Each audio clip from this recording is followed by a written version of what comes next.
ಕಾನೂನು ಬಗ್ಗೆ ಜಾಸ್ತಿ ಅರಿವಿಲ್ಲ ಆದರೂ ನಾನು ಆರೋಗ್ಯವಾಗಿ ಬದುಕುವುದು ನನ್ನ ಕಾನೂನುಬದ್ಧವಾದಂತ ಹಕ್ಕು.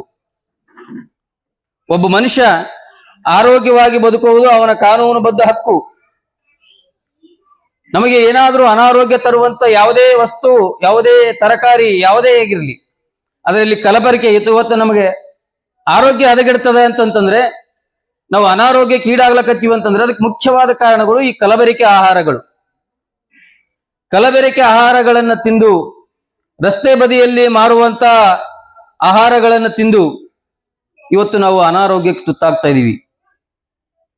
ಆ ಒಂದು ಆರೋಗ್ಯ ಕಲಬೆರಕೆ ಆಹಾರ ನಮ್ಮ ದೇಹವನ್ನ ನಾಶ ಮಾಡ್ತಾ ಇದೆ. ಅಂತ ಒಂದು ಕಲಬೆರಕೆ ಆಹಾರವನ್ನ ಮಾರಾಟ ಮಾಡೋದನ್ನ ತಡೆಯೋದು ಕಾನೂನಿದೆ.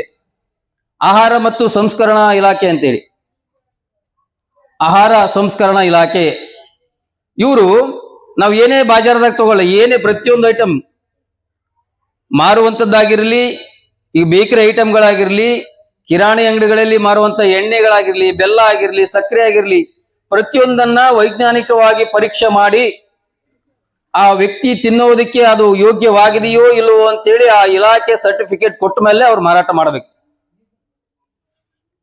ಇಲಾಖೆಗಳು ಹೆಂಗಾಗಿದ್ದೇವೆ ಕೆಲವೊಂದಷ್ಟು ಅಂದ್ರೆ, ಕೆಲವು ಹೊಸ ಹೊಸ ಕಾನೂನುಗಳು, ಕಾಯ್ದೆಗಳು ಏನಾದ್ರು ಬರ್ದುವು ಅಂತಂದ್ರೆ ಅದನ್ನ ಜನರ ಸದುಪಯೋಗ ಮಾಡೋದು ಬಿಟ್ಟು ತಮ್ಮ ಸ್ವಾರ್ಥಕ್ಕಾಗಿ ಆ ಕಾನೂನುಗಳನ್ನು ಬಳಸಿಕೊಂಡು ಹಿತ್ತಿಲ ಭಾಗದಿಂದ ದುಡ್ಡು ಮಾಡುವಂತ ಕೆಲಸಕ್ಕೆ ಆ ಒಂದು ಕಾನೂನುಗಳು ಬಳಕೆ ಆಗ್ತಾ ಇದ್ದೇವೆ. ಇವತ್ತು ನಾವು ಪಾನಿಪುರಿ, ಗೋಬಿ ಮಂಚೂರಿ, ಮಸಾಲಾ ಪೂರಿ ಇವೇನ್ ರಸ್ತೆಗಳಲ್ಲೆಲ್ಲ ಮಾರಾಟ ಮಾಡ್ತಿರ್ತಾರ, ಅವುಗಳನ್ನ ಆಹಾರ ಇಲಾಖೆ ಅಧಿಕಾರಿಗಳು ಬಂದು ತಗೊಂಡೋಗಿ ಶಾಂಪಲ್ ತಗೊಂಡೋಗಿ ಪರೀಕ್ಷೆ ಮಾಡಬೇಕು. ಯಾರು ಬಹಿರಂಗವಾಗಿ ಈಗ ಓಪನ್ ಆಗಿ ಮಾರಾಟ ಮಾಡೋಂಗಿಲ್ಲ, ಎಲ್ಲವನ್ನ ಮುಚ್ಚಿಡಬೇಕು. ಬಾಜಾರದಾಗ ಜನ ದನ ಎಲ್ಲರೂ ಓಡಾಡ್ತಿರ್ತಾರ, ದುಮ್ಮು ಧೂಳು ಗಾಡಿ ಗಿಡಿ ಓಡಾಡಿ ಅಷ್ಟು ದುಮ್ಮು ಎದ್ದು ಎಲ್ಲಾನು ಬಂದು ಅದ್ರ ಮೇಲೆ ಕುಂತಿರ್ತದ. ಅಂಥದನ್ನೆಲ್ಲ ಬಾಯಿ ಚಪ್ಪರಿಸಿ ತಿಂತೀವಿ. ಅದರಲ್ಲಿ ಮನುಷ್ಯರು ತಿನ್ನೋದಕ್ಕೆ ಯೋಗ್ಯವಾಗಿದೆಯೋ ಇಲ್ಲವೋ ಅನ್ನೋದನ್ನು ಪರಿಶೀಲನೆ ಮಾಡೋದಕ್ಕೆ ಒಂದು ಇಲಾಖೆ ಇದೆ. ಅದನ್ನು ಪರಿಶೀಲನೆ ಮಾಡಿ ಉತ್ತಮವಾದಂತ ಆಹಾರ ತಿನ್ನೋದು ನನ್ನ ಕಾನೂನುಬದ್ಧ ಹಕ್ಕು. ನಾನ್ ಕೇಳ್ದಂಗೆ ಒಬ್ಬ ಗಲ್ಲಿಗೆ ಹಾಕುವಂತ ವ್ಯಕ್ತಿನೂ ಸಹ ಆರೋಗ್ಯವಾಗಿರಬೇಕು ಅಂತ ಹೇಳ್ತಾರೆ. ನಾಳೆ ಒಬ್ಬನ ಗಲ್ಲಿಗೆ ಏರಿಸ್ತಾರ ಅಂತಂದ್ರು ಆ ವ್ಯಕ್ತಿ ಆರೋಗ್ಯವಾಗಿರ್ಬೇಕು, ಅದು ಅವನ ಹಕ್ಕು. ಹಾಗಾಗಿ ಈ ಆಹಾರ ಮತ್ತು ಸಂಸ್ಕರಣಾ ಇಲಾಖೆಯವರು ಎಲ್ಲೆಲ್ಲಿ ಮಾರಾಟಗಳನ್ನು ಮಾಡ್ತಿರ್ತಾರೆ ಅಂಥದ್ದುಗಳನ್ನ ಪರೀಕ್ಷೆ ಮಾಡಿ ಇವತ್ತು ಎಲ್ಲಿ ಬೇಕಲ್ಲೇ ನಾವು ಒಂದಿಷ್ಟು ಕೂಲ್ ಡ್ರಿಂಕ್ಸ್ ಅಂಗಡಿಗಳನ್ನು ನೋಡಿದೀವಿ. ಆಂಧ್ರದಿಂದ ಬಂದಂತ ಕೆಲವೊಂದಷ್ಟು ಜನ ಲಿಂಬು ಶರ್ಬತ್ ಅಂತೇಳಿ ಮಾಡ್ತಾರ, ಫ್ರೂಟ್ ಶರ್ಬತ್ ಅಂತೇಳಿ ಮಾಡ್ತಾರ, ಲಸ್ಸಿ ಅಂತೇಳಿ ಮಾಡ್ತಾರ. ಅದರಲ್ಲಿ ಯಾವುದೇ ನೈಸರ್ಗಿಕವಾದಂತ ವಸ್ತುಗಳು ಅದರಲ್ಲಿ ಇಲ್ಲವೇ ಇಲ್ಲ. ಲಿಂಬು ಶರ್ಬತ್ ಅಂತೇಳಿ ಮಾಡ್ತಾರ, ಅದರಲ್ಲಿ ಯಾವುದೋ ಒಂಥರ ಸಿಟ್ರಿಕ್ ಆಸಿಡ್ ಒಂದು ಸಣ್ಣ ಒಂದು ಹಳ್ಳ ಹಾಕಿದ್ರ ಚಲೋ ಒಂದ್ 2 ಕೊಡ 3 ಕೊಡ ನೀರು ಉಳ್ಳಗಾಗಿಬಿಡ್ತದ. ಒಂದು ಸಣ್ಣದೊಂದು ಹಳ್ಳ ಹಾಕಿಬಿಟ್ರ ಒಂದ್ 2 ಕೊಡ ನೀರು ಸಿಹಿ ಆಗಿಬಿಡ್ತದ. ಅದರಲ್ಲಿ ಏನು ನಿಂಬೆ ಅಂಶನೂ ಇಲ್ಲ, ಸಕ್ಕರೆ ಅಂಶನೂ ಇಲ್ಲ, ಏನಿಲ್ಲ. ಕೃತಕವಾದಂತ ವಸ್ತುಗಳನ್ನ ಬಳಸಿ ಇವತ್ತು ಶರಬತ್ತುಗಳನ್ನ, ತಂಪು ಪಾನೀಯಗಳನ್ನ ಮಾಡಿ ಜನರಿಗೆ ಕುಡಿಸಿ ಅವರ ಆರೋಗ್ಯವನ್ನ ಹಾಳು ಮಾಡುವಂಥದ್ದು. ನಾವೆಲ್ಲರೂ ಪ್ರತಿಯೊಬ್ಬರು ನಮ್ಮ ಹಕ್ಕಿದೆ. ನಾವು ಏನ್ ತಿಂತೀವಿ, ಏನ್ ಉಣ್ತೀವೋ ಅದು ನಮಗೆ ತಿನ್ನೋದಕ್ಕೆ ಯೋಗ್ಯವಾಗಿದೆಯೋ ಇಲ್ಲವೋ ಅನ್ನೋದನ್ನ ತಿಳ್ಕೊಳ್ಳೋದು ನಮ್ಮ ಹಕ್ಕಿದೆ. ಯಾವುದೇ ವಸ್ತುನ ತಗೊಳ್ರಿ, ಅದರಲ್ಲಿ ಬರ್ದಿರ್ತಾರೆ ಯಾವ್ದಾವ್ದು ಎಷ್ಟೆಷ್ಟಿದೆ ಅಂತೇಳಿ. ಅದರಿಂದ ಒಂದು ಎಣ್ಣೆ ತಗೊಳ್ರಿ, ಒಂದು ಬಿಸ್ಕಿಟ್ ತಗೊಳ್ರಿ, ಏನೇ ತಗೊಳ್ರಿ, ಅದರಲ್ಲಿ ಮೈದಾ ಎಷ್ಟಿದೆ, ಸಕ್ಕರೆ ಎಷ್ಟಿದೆ, ಫ್ಯಾಟ್ ಎಷ್ಟಿದೆ, ಪ್ರತಿಯೊಂದನ್ನ ಅಲ್ಲಿ ಬರ್ದಿರ್ತಾರ. ಆ ಬರ್ದಿರೋ ಪ್ರಕಾರ ಅದರೊಳಗೆ ಇರೋದೇ ಇಲ್ಲ. ಯಾಕಂತಂದ್ರೆ ಇಲಾಖೆಯವರು ಸರಿಯಾಗಿ ಅದನ್ನ ಪರಿಶೀಲನೆ ಮಾಡೇ ಇರೋದೇ ಇಲ್ಲ. ಇವತ್ತು ಬೇಕರಿಗಳಲ್ಲಿ ಎಷ್ಟು ಜನ ಆ ಇಲಾಖೆಯವರು ಬಂದಿಗೆಶದಲ್ಲಿ ಶಾಂಪಲ್ ತಗೊಂಡು ಹೋಗಿ ಅದನ್ನ ಪರಿಶೀಲನೆ ಮಾಡಿದಾರ? ಯಾರೂ ಇಲ್ಲ. ಬೇಕರಿಯಲ್ಲಿ ತಿನ್ನುವಂಥದ್ದು ರೋಗನೇ. ನೀವು ಬೇಕರಿಯಲ್ಲಿ ಹೋಗಿ ಏನೇ ವಸ್ತು ತಿಂದ್ರು ಅದು ರೋಗನೇ. ಅಲ್ಲಿ ತಿಂದಂಥವ್ರು ಯಾರು ಆರೋಗ್ಯವಂತರಾಗಿರೋದು ಸಾಧ್ಯನೇ ಇಲ್ಲ.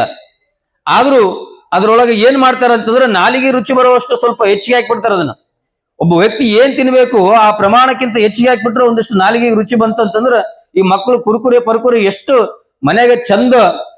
ಮನ್ಯಾಗ ಅಮ್ಮ ತಾಯಿ ಒಳ್ಳೊಳ್ಳೆ ಅಡಿಗೆಗಳನ್ನ ಮಾಡಿಗೆಸಿಂದು ಒಂದು 8-9 ಏನು ಅಂತಂತಂದ್ರೆ ತರದ ಇವು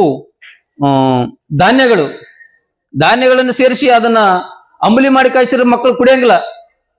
ಅದೇ ಹೊರಗಡೆ ಇರ್ತಕ್ಕಂಥ ಐಸ್ ಕ್ರೀಮು ಕೂಲ್ ಡ್ರಿಂಕ್ಸ್ ಅದನ್ನ ತಿನ್ನಕ್ ಹೋಗ್ತಾವ, ಅದನ್ನ ಕುಡಿಯಕ್ ಹೋಗ್ತಾವ. ಅಂದ್ರ ಅದರಲ್ಲಿ ಅಷ್ಟೊಂದು ರುಚಿ ಮಕ್ಕಳಿಗೆ ಹತ್ತಿ ಬಿಟ್ಟದಿರ್ತದ.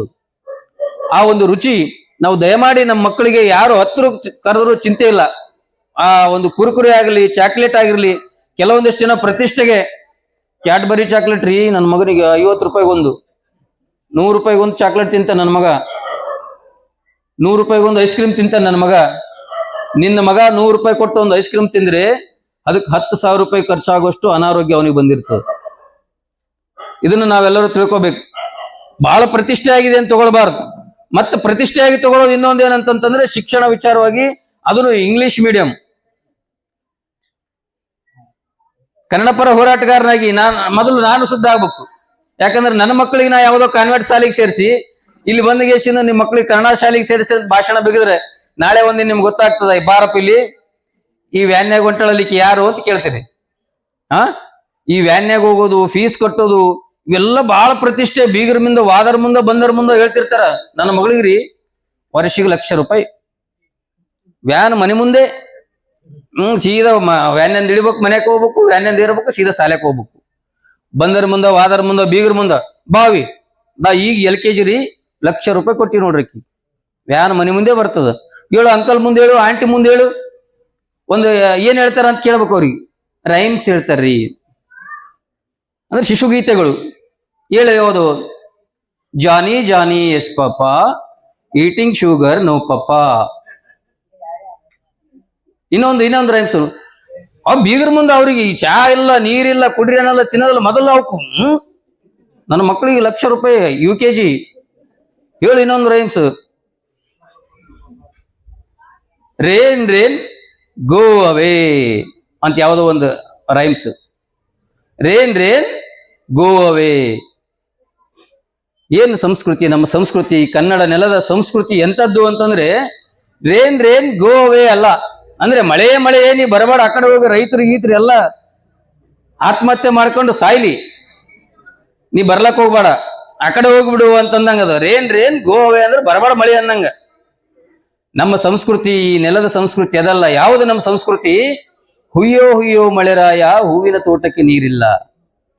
ಇದು ನಮ್ಮ ಸಂಸ್ಕೃತಿ. ಇದನ್ನ ಕಲಿಸ್ಬೇಕು. ಕನ್ನಡಕ್ಕೆ ಬಂದ್ರೆ ಎಷ್ಟು ಶಿಶುಗೀತೆಗಳವ. ಅಜ್ಜನ ಕೋಲಿದು ನನ್ನಯ ಕುದರೆ, ಏರುತ್ತಿಯುವುದು ಆರುತ್ತಿಯುವುದು ನೋಡು ನಮ್ಮ ಬಾವುಟ. ಬಹಳಷ್ಟು ಶಿಶುಗೀತೆಗಳು ಕನ್ನಡದಲ್ಲಿ ಇದಾವ. ಅದನ್ನ ಬಿಟ್ಟಿಗೆಸಿಂದ ಒಂದು 3 ರೈಮ್ಸ್ ಹೇಳ್ತಾರೆ. ಇನ್ನೊಂದು ಯಾವ್ದು ನೆನಪರವಲ್ದು ನನಗೆ. Johnny Johnny yes papa, open your mouth, ಹೋ ಅಂತ ಗೇಸಿಂದ ಅದು ಅವ್ರ ಮುಂದ. ಇಂಥ ಸಂಸ್ಕೃತಿ ಕಲಿಸೋದಕ್ಕೆ ನಮ್ಮ ಮಕ್ಕಳನ್ನ ಅಲ್ಲಿ ಕಳಿಸೋದು ಬೇಡ. ಇರ್ಲಿ, ಭಾಷೆಯ ಜ್ಞಾನ ಇರ್ಲಿ. ಅವ್ರು 1ನೇ ತರಗತಿಯಿಂದನೇ ಎಲ್ಲ ಭಾಷೆಗಳ ಜ್ಞಾನ ಕೊಡಿಸ್ರಿ, ಆಂಗ್ಲ ಭಾಷೆನ ಕೊಡಿಸ್ರಿ. ಆದ್ರೆ ಮಾಧ್ಯಮನೇ ಬೇಕು ಅಂತ ಗೇಸಿಂದ ಮಾಡೋದು. ಒಂದು ಭಾಷೆ ಕಲಿಸೋದಕ್ಕೆ ಯಾರು ತಕರಾರಿಲ್ಲ, ಅಭ್ಯಂತರ ಇಲ್ಲ.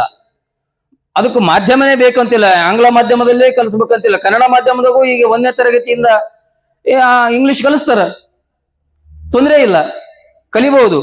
ಕಲ್ತಿಗೇಶಿಂದ ನಮ್ಮ ನುಡಿ, ನಮ್ಮ ಪರಂಪರೆ, ನಮ್ಮ ಆಚಾರಗಳನ್ನ, ಸಂಸ್ಕಾರಗಳನ್ನ ನಮ್ಮ ಮಕ್ಕಳಿಗೆ ತುಂಬಬೇಕು. ಅದು ಯಾವುದೋ ಪರದೇಶಿ ಸಂಸ್ಕೃತಿಯನ್ನ ತುಂಬೋದು ನಮ್ಗೆ ಬೇಡ. ಮಮ್ಮಿ ಡ್ಯಾಡಿ ಸಂಸ್ಕೃತಿ ನಮ್ಗೆ ಬೇಡ. ನಮ್ಗೆ ಅಪ್ಪ ಅಮ್ಮ ಸಂಸ್ಕೃತಿ ಬೇಕು. ಅಪ್ಪ ಅಮ್ಮ ಸಂಸ್ಕೃತಿಯಲ್ಲಿ ಮಕ್ಕಳು ಬೆಳೆದ್ರೆ ಮುಂದೆ ನಿಮ್ಮನ್ನ ನೋಡ್ಕೊಳ್ಳುವಂತವ್ರು ಆಗ್ತಾರ. ವಯಸ್ಸಾದ್ಮೇಲೆ ಎಲ್ಲೋ ಕಟ್ಟಿ ಕುಂತು ಬಂದಿಗೆಸಿಂದ ಅಣ್ಣವ್ರಿಗೆ ನೋಡ್ರಿ ನನ್ನ ಮಗ ಅಮೆರಿಕದಾಗ, ನಾ ಒಬ್ಬಾಕಿ ಜರ್ಮನ್ದಾಗಾಳ, ಇಲ್ಲಿ ನಿನ್ ನೋಡೋರು ಯಾರ? ಬಿಜಾಪುರದಾಗ ಯಾರೋ ಒಬ್ರು ತೀರ್ಕೊಂಡ್ರು. ಅವ್ರ ಮಕ್ಕಳು ಎಲ್ಲರೂ ಬೇರೆ ಬೇರೆ ದೇಶದೊಳಗ ಸತ್ತು ಎಲಬು ಸಿಕ್ಕ ಮೇಲೆ ಗೊತ್ತಾಯ್ತು. ಮನೆ ನಾರಿದ ಮೇಲೆ ಆಜು ಬಾಜು ಹೋಗಿ ನೋಡ್ಯಾರ. ಅದು ಮಕ್ಕಳೆಲ್ಲ ದೊಡ್ಡ ದೊಡ್ಡ ದೇಶದೊಳಗ. ಆದ್ರೆ ಇಲ್ಲಿ ಇವ್ರ ಹೆಣ ಹೊರೋರು ದಿಕ್ಕಿಲ್ಲ. ಯಾರೋ ಮುನ್ಸಿಪಾಲಿಟಿ ಗಾಡಿ ಬಂದ ಗೀಶನ್ ಅವ್ರ ಹೆಣ ತಗೊಂಡೋಗಿ ಮಡ ಮಾಡಿ. ಅಂತ ಸಂಸ್ಕೃತಿ ಬೇಡ.